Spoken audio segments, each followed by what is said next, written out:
नमस्कार मित्रांनो, मी आरती आणि खाद्य संघटना या माझ्या कुकिंग चॅनलवर तुमचे मनापासून स्वागत आहे। आज आपण पाहणार आहोत तवा सोया चंक मसाला। तर चला सुरू करूया। इथे मी 1 वाटी सोया चंक घेतलेत। आता आपण ते गरम पाण्यामध्ये भिजत घालूयात। 15 मिनिटं भिजत घालायचे आहेत।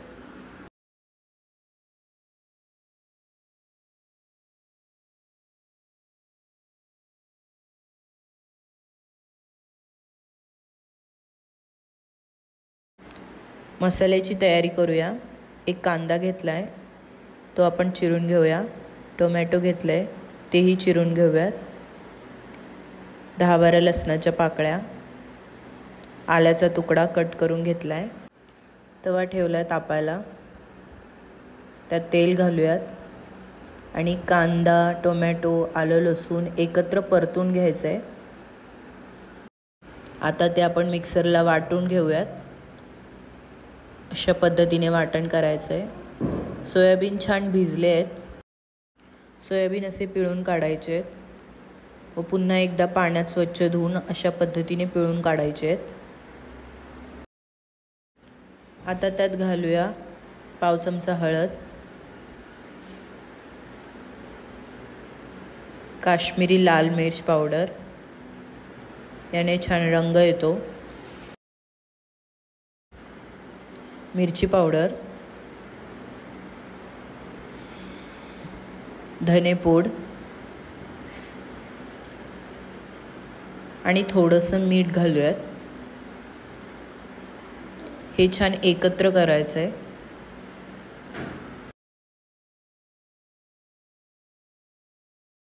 पुन्हा त्याच तव्यात मी तेल टाकते आणि हे सोया चंक्स छान आपल्याला परतून घ्यायचे तेलात।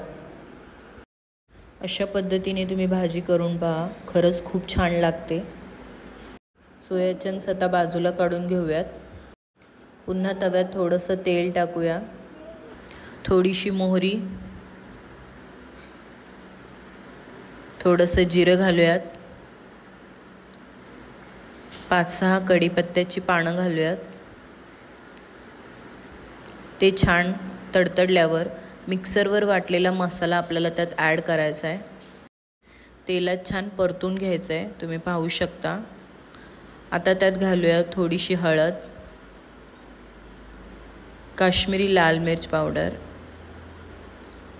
लाल तिखट तुमच्या आवडीनुसार घाला, थोडीशी धनेपूड आणि गरम मसाला। छान एकत्र करायचं आहे, छान परतून घ्यायचं आहे हेही तेलात। आता आपण त्यात थोडं पाणी ॲड करूया आणि पुन्हा परतवून घेऊयात छान। चवीनुसार मीठ टाकायचं आहे, थोडं घालायचं आहे कारण आपण आधी सोया चंकला मीठ घातलं आहे। आणि सोया चंक आता त्यात आपण ॲड करूया। छान परतवून घेऊया मसाल्यात, तुम्ही पाहू शकता। अगदी झटपट तयार होते, नक्की ट्राय करा। आणि आता थोडीशी कोथिंबीर। तर अशा प्रकारे आपला तवा सोया चंक मसाला तयार आहे। तुम्हाला ही रेसिपी कशी वाटली मला नक्की सांगा आणि जर माझ्या चॅनलवर नवीन असाल तर प्लीज माझ्या चॅनलला सबस्क्राईब करा, लाईक करा, शेअर करा, कमेंट करा। तर भेटूया अशाच नवनवीन रेसिपीसोबत। Bye bye.